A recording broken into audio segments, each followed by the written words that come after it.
From speculation to confirmation, it's DLC news time for Gears 3.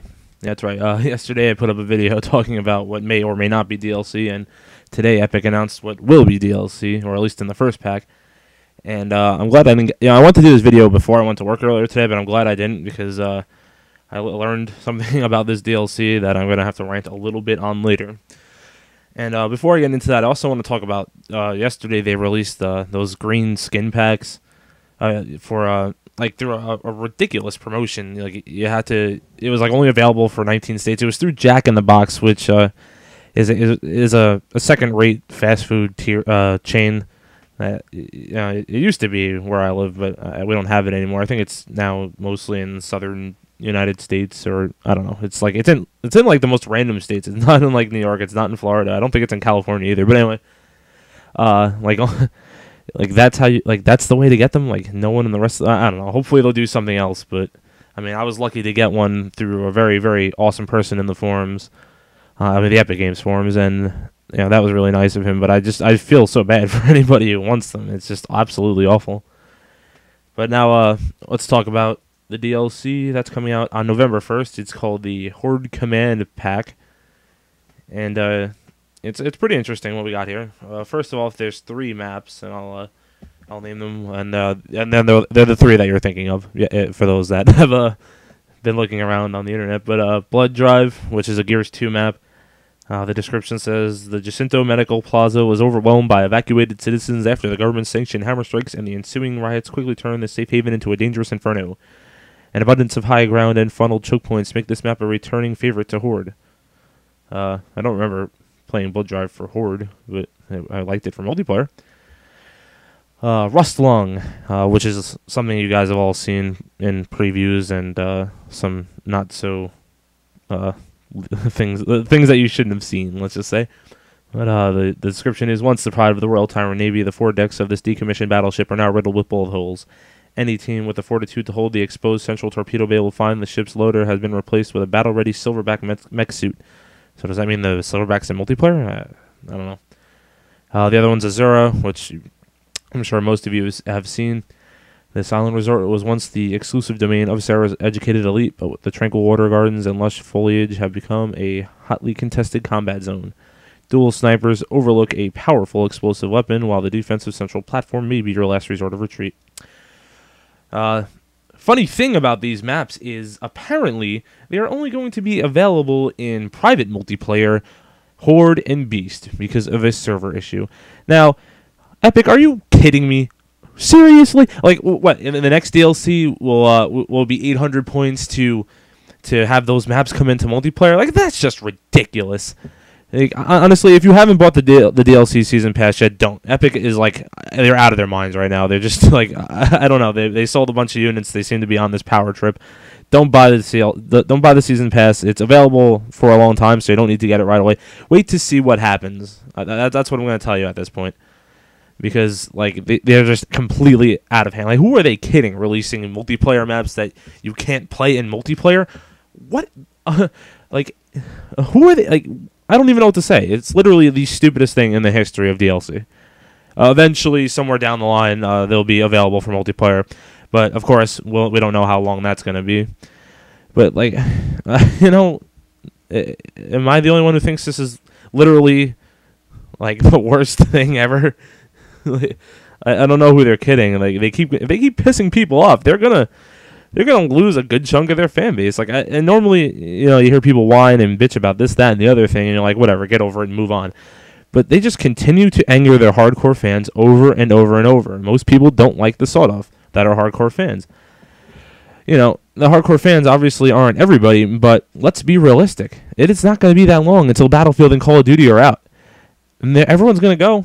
I don't know why. Anyone who thinks that people aren't going to leave in droves to go play Call of Duty is out of their mind. I mean, people say that every year, but every year Call of Duty breaks records, and that's not going to change this year. And like, when you got Epic releasing like multiplayer maps that can't be played in multiplayer, it's like, who are they kidding? Do they think they're invincible? Do they think people will just follow them along with whatever they do? Because everyone's got a breaking point. Even the biggest suck-ups on the forums eventually are going to go nuts and lose it. They're just, I don't know what they're thinking. A server issue. Are you kidding me? I don't want to hear about that. These maps, which are already on the disc, which, that doesn't bother me that much, but if they're already on the disc, how could there be a server issue? Like, this makes no sense whatsoever. I swear to God, if the next DLC literally makes people pay to have those maps in multiplayer, seriously, Epic, you can go fuck yourselves. Excuse my language. But anyway, there are more than maps to this DLC. There are new Horde fortifications, and this is where it actually gets pretty cool. One of them is Command Center, which is a brand new type of fortification, which is probably in that empty 6 slot. It allows you to call in fire support from sniper teams, mortar strikes, even multiple Hammers of Dawn. So that sounds like it's straight out of Call of Duty Spec Ops survival mode. But either way, that's pretty awesome. But I guess if it was on the disc already, they had it first. But anyway, it don't matter. So that sounds really cool, I guess. Then you got Decoy upgrade here. A new fortification level that turns your decoy into an Onyx Guard bot that'll fight in your defense. So it goes from being a decoy to a person. Like, okay. That doesn't really make much sense. Sentry upgrade. Basically, it makes the sentry guns shoot fire instead of electricity or whatever it is they did before. And it's going to be very effective against berserkers, which that's pretty cool. And now you can shoot rockets out of the silverback, which you could do in any other part of the you could do that in the campaign, but apparently you can't do it in Horde. You got to pay for that. And there's 3 new characters, which we all knew about: Onyx Guard, Big Rig Dizzy, and Bernie. Onyx Guard is he's the guy in the guys that help Prescott in the 12th wave of Beast. Bernie is the woman that's with Hoffman in Act 2, I think, and or maybe Act 3. Big Rig Dizzy, you've probably seen the bot a million times. It's just Dizzy in overalls. We're also going to get 2 more weapon skins. Team Plasma, which was something we saw in one of Rod Ferguson's Q&A. And Jungle Camo, which I assume will be like the other jungle skin, but not quite. I don't know.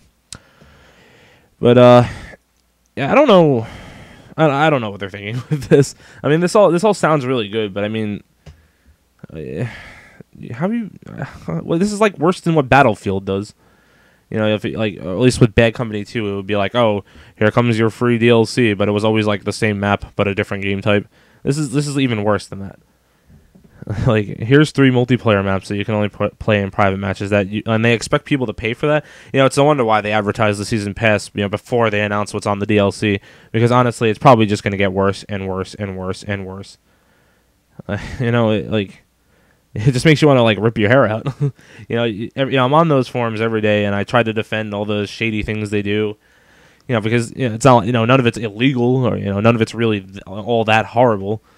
But then they just keep pushing the envelope and just making it worse and worse and worse and worse. And it's just getting really hard to like continue to support them. They're like a train wreck at this point. I don't even know if they understand. Like, there's a good chance this game will be a ghost town in just 2 months. I didn't think it would happen, but I mean, you only have like, I live in New York, which is a highly populated area for those that don't know. And on Saturday night, or Saturday during the day, I was on Execution in Warzone, and there was only like 800 people tops at any given time. Most of the time, it was a lot less than that. So, when Call of Duty comes out, are Execution and Warzone dead? And if Execution and Warzone are dead, then is Gears even Gears anymore? Like, I don't know. Hopefully, they'll remedy this issue relatively soon. Hopefully, it shouldn't be more than a couple of days. If it's anything more than a couple of days, then don't buy this DLC.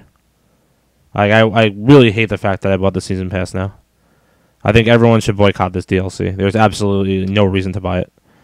Like, who are they kidding? I know I sound pretty angry right now, and I should probably wait till we get some more information from Epic, but I mean, with the current trend and the way things have been going, I think we can all probably assume this will not go in the favor of the fans. But anyway, the DLC is coming out November 1st on Xbox Live, obviously. And, yeah, that's about it, guys. As always, peace out.